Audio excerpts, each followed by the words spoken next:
curta o vídeo e se inscreva no canal. Audioteca ANCAP. Audioteca apresenta Frederic Bastiat, Sofismas Eleitorais. Sou engajado. Não digo o nome de fulano de tal, porque ele não pediu meu voto. Voto em fulano de tal, porque me prestou um serviço. Voto em fulano de tal, porque desejo uma colocação. Voto em fulano de tal, porque receio perder meu lugar. Voto em fulano de tal, porque ele é da minha terra. Voto em fulano de tal, porque ele não é da minha terra. Voto em fulano de tal, porque ele falará. Voto em fulano de tal, porque, se ele não for eleito, nosso prefeito ou nossos subprefeitos serão destituídos. Cada um desses sofismas tem seu caráter especial, mas há, também, no fundo de cada um, algo de comum e que é preciso tornar claro. Todos eles repousam sobre o seguinte dado duplo: a eleição se faz no interesse do candidato. O eleitor é proprietário exclusivo de uma coisa, seu voto, do qual ele pode dispor a seu bel prazer e em favor de quem ele quiser. A falácia dessa doutrina e a aplicação que dela é feita cotidianamente vão resultar da análise que levaremos a efeito. Não voto em fulano de tal, porque ele não pediu meu voto. Tal sofisma, como os demais, repousa num sentimento que, em si, não é condenável, e que é o sentimento da dignidade pessoal. É raro, na verdade, que os paradoxos que os homens se impõem a si próprios, a fim de tomarem coragem para desenvolverem uma ação, sejam completamente falsos. Trata-se de uma trama na qual se percebem sempre alguns fios de boa qualidade. Há sempre neles algo de verdadeiro e é por esse lado que se impõem. Se fossem totalmente falsos, não lograriam enganar tanta gente. O sofisma que estamos examinando resume-se no seguinte: o senhor aspira a ser deputado. Ser deputado é o caminho para se alcançarem honras e fortuna. Ele sabe que meu voto pode ajudá-lo a ser eleito. É a menor coisa que ele pode me pedir. Se ele bancar o orgulhoso, eu farei o mesmo também. E quando me disponho a dar a alguém algo tão precioso quanto meu voto, espero que a pessoa se mostre agradecida, que venha até mim, que me contate, me aperte a mão, etc. Fica bem claro que o eleitor que pensa assim cai em duplo erro, conforme já assinalamos. 1. Ele crê que seu voto é dado para ser útil ao candidato. 2. Ele pensa que, em questão de favores, ele é livre para prestá-los a quem lhe aprouver. Em uma palavra, ele faz a abstração dos bens e dos males públicos que podem resultar de sua escolha. Assim, se ele tivesse presente no espírito que o objetivo de todo o mecanismo eleitoral é fazer chegar à Câmara deputados conscienciosos e devotados, ele pensaria diferentemente e diria: votarei no senhor A, pelo fato de que, entre outras razões, ele não me pediu seu voto.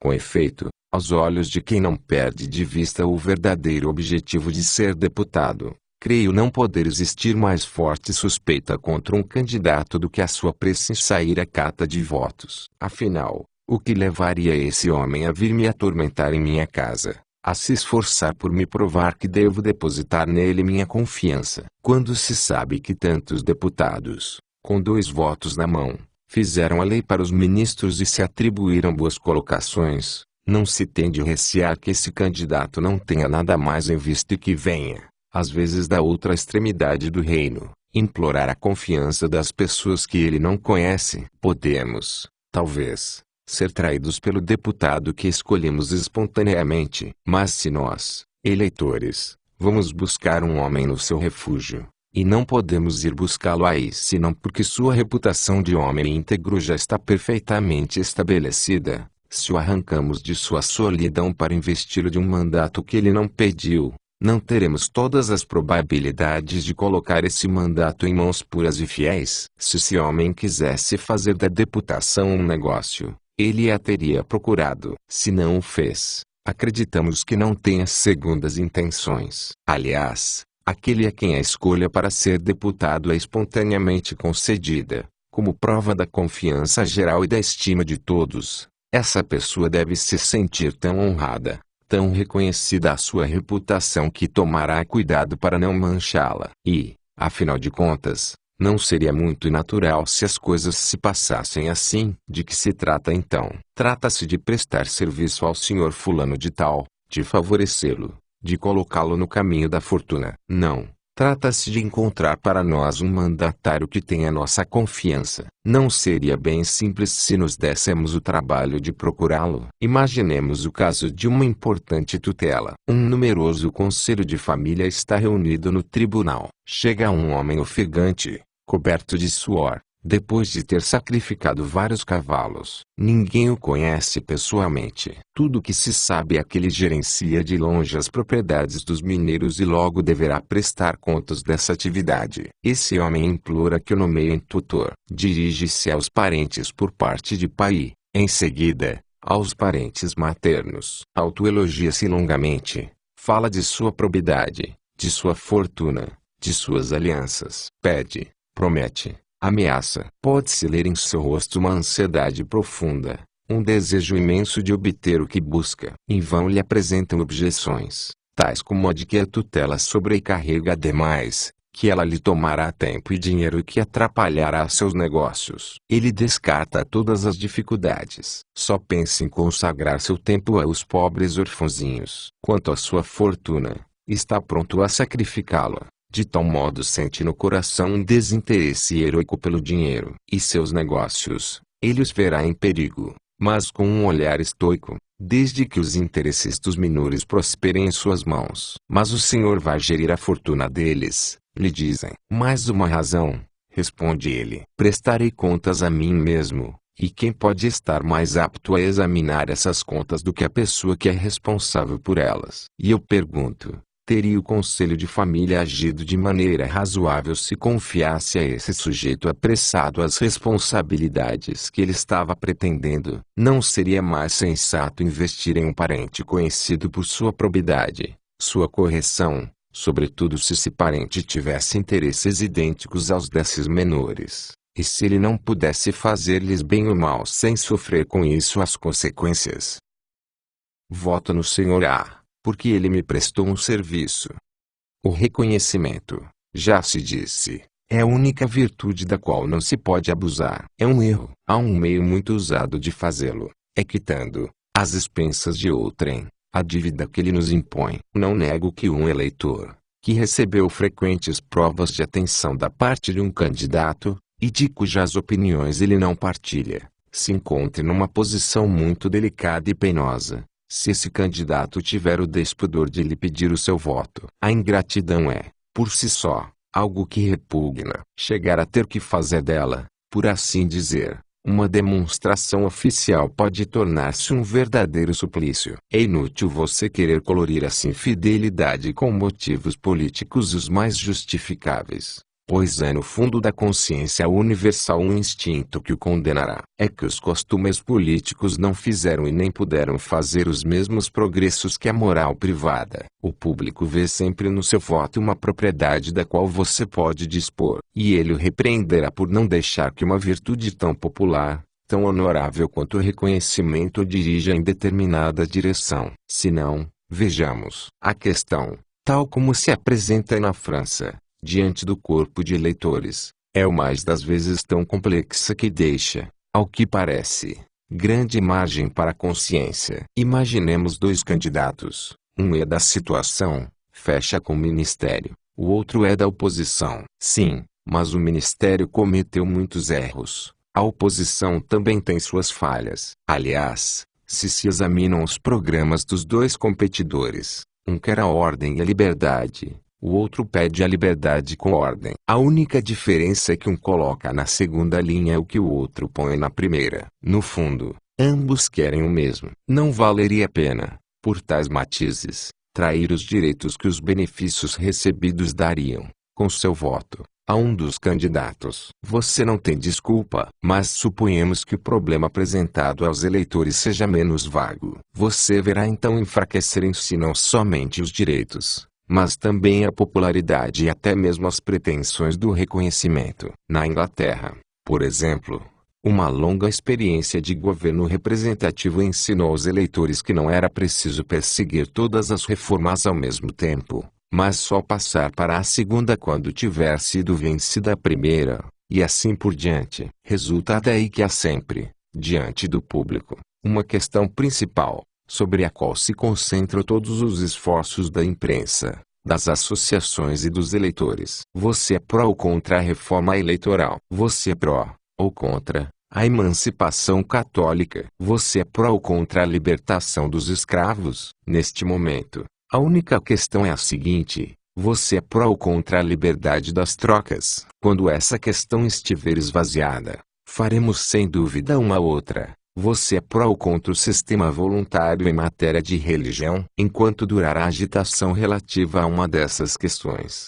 todo mundo toma parte, todo mundo procura esclarecimentos, todo mundo se engaja em um partido ou no outro. Sem dúvida, as outras grandes reformas políticas, embora na sombra, não são inteiramente negligenciadas. Mas esse é um debate que se desenvolve no seio de cada partido, e não de um partido para o outro. Assim, hoje, quando os free traders têm de opor um candidato aos monopolistas, eles fazem assembleias preparatórias e então proclama-se um candidato que, independentemente da conformidade de seus princípios com os dos free traders em assuntos de comércio, convém melhor à maioria das pessoas, em razão de suas opiniões sobre a Irlanda ou sobre o Bill de Minot, etc. Mas no dia da grande disputa, só se pergunta aos candidatos o seguinte: você é free trader? Você é monopolista? E, por conseguinte, é sobre isso, somente sobre isso, que os eleitores têm que se pronunciar. Ora,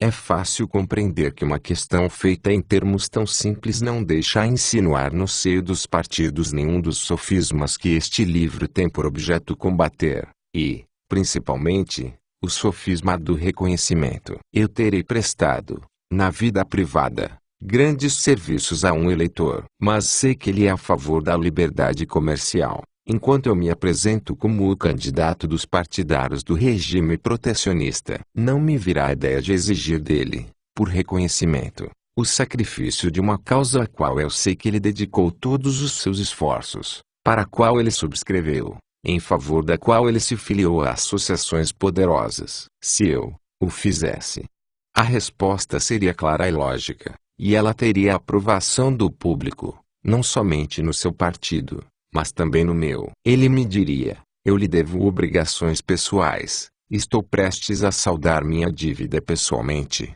Não vou esperar que você me peça isso e aproveitarei todas as ocasiões para lhe provar que não sou um ingrato. Contudo, um sacrifício que não posso fazer, é o da minha consciência. Você sabe que estou engajado na causa da liberdade comercial, a qual creio mais de acordo com o interesse público. Você, ao contrário, sustenta o ponto de vista oposto. Estamos aqui reunidos para saber qual desses dois princípios tem a aprovação da maioria. Do meu voto pode depender o triunfo ou a derrota do princípio que eu sustento. Em sã consciência, não posso levantar a mão para você.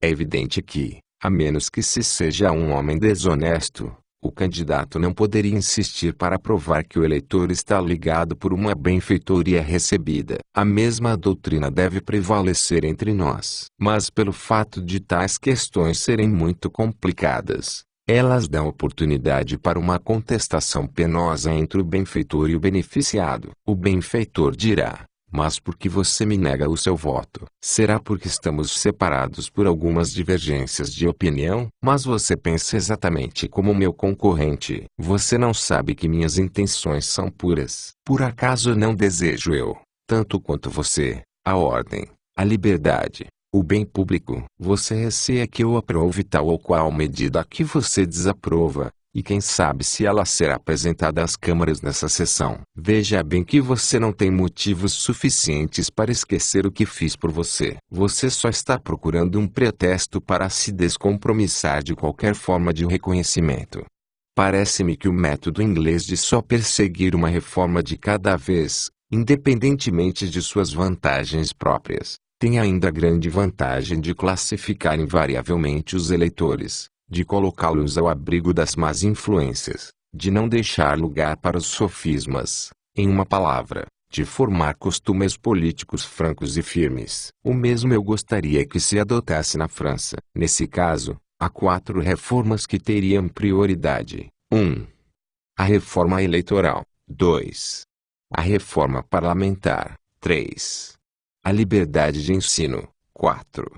A reforma comercial. Não sei com qual dessas questões meu país daria o passo inicial. Se eu tivesse voz no capítulo sobre o assunto, designaria a reforma parlamentar como a mais importante, a mais urgente, aquela para a qual a opinião pública está mais preparada, aquela que pode melhor favorecer o triunfo das 3 outras.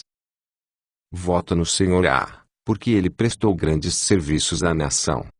Em certa época, pedia-se o voto a um eleitor para um general de mérito. Quem, pois, no país, dizia-se, prestou mais serviços à pátria. Fulano derramou seu sangue em numerosos campos de batalha. Deve todos os seus triunfos à sua coragem e a seus talentos militares. Fez-se por si mesmo e, além disso, elevou a posições importantes seus irmãos, seus sobrinhos, seus primos. Nosso bairro está ameaçado, dizia o eleitor. Há um levante de massa. Trata-se de escolher um chefe militar. Meu voto é para o honrado general. Tudo o que vocês me dizem, mais o que eu já sei, encaminham para ele méritos irrecusáveis por minha confiança. Não, disse o solicitador, trata-se de eleger um deputado, um legislador. Quais serão suas funções? Fazer leis, rever o Código Civil, o Código de Processos Civis, o Código Penal,